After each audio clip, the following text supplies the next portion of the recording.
Booker says Trump is making America a fear-based culture, causing a rise in hate crimes. Hello and welcome to TST. If you are new to the channel, tap on the subscription button and press the notification bell so you can receive news and updates that you can rely on daily. On C-SPAN Thursday, at a forum on civil liberties hosted by the University of New Hampshire's Law School, 2020 presidential candidate, Democratic Senator Cory Booker of New Jersey said President Donald Trump is creating a fear-based culture which causes hate crimes to rise.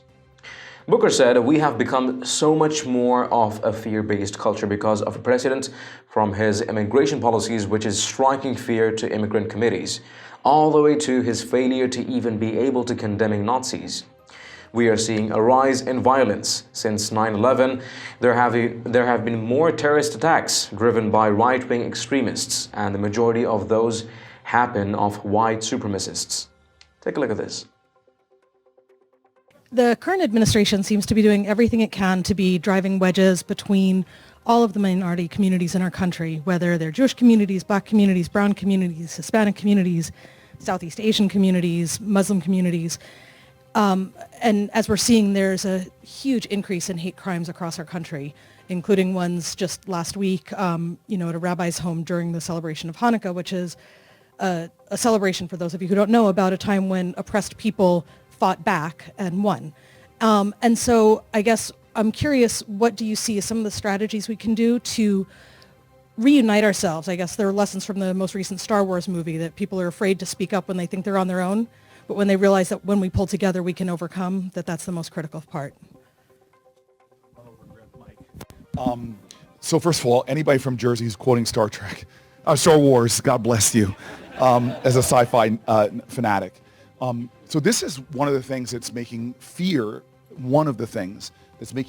inject our society. We've become so much more of a fear-based culture because of a president, from his immigration policies, which is striking fear into immigrant communities, all the way to his failure to being able to even condemn Nazis. And we are seeing a rise in violence. Since 9/11, there have been more terrorist attacks driven by right-wing extremists, and the majority of those have been white supremacists. And so one thing that, first and foremost, if I'm President of the United States, I'm Commander-in-Chief. And Martin Luther King said, "I can't legislate you to love me, but I can pass laws to stop you from lynching me. I can't pass laws to change your heart, but I can pass laws to restrain the heartless."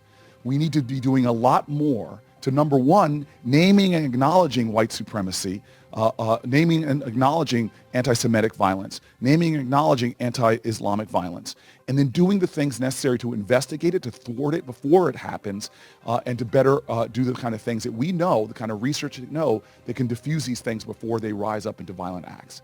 And so that's number one. But number two is, it's the energy that you're putting out from the Oval Office. And this is a president right now that's using their platforms, as you said, to divide this nation against itself, to try to pit Americans against Americans. And let me tell you right now, and you may not want this flavor as a president, but if you do, I hope you'll support me, because so much of my campaign is about policy issues, but it's about the thrust of my campaign is creating the conditions necessary to make those policy changes actually possible. And this means to stop hate in this country, where we, those of you from the holidays, can't even sit down now with family members because of the tribalism in our country. The 60 million people who voted for Donald Trump are not our enemy. I'm a guy that wants to beat Donald Trump, put Mitch McConnell back into the back benches, and I'm going to do everything I can to make sure that happens. But it doesn't happen by being like the very people that we are trying to get out of office. You know what? I'm done with this.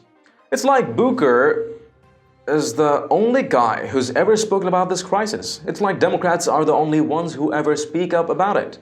The president every time has acknowledged this crisis. He did, and has admitted that this deserves attention, and attention is being focused.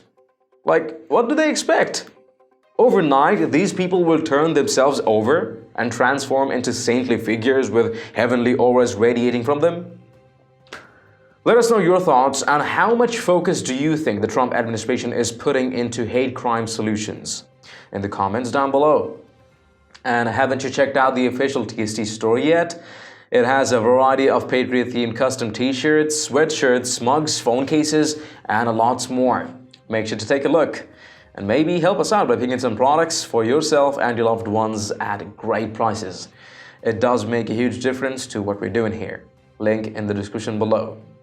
If you've liked this report, please let us know by tapping that like button down below, share the news among friends and family, and do not forget to subscribe to our channel.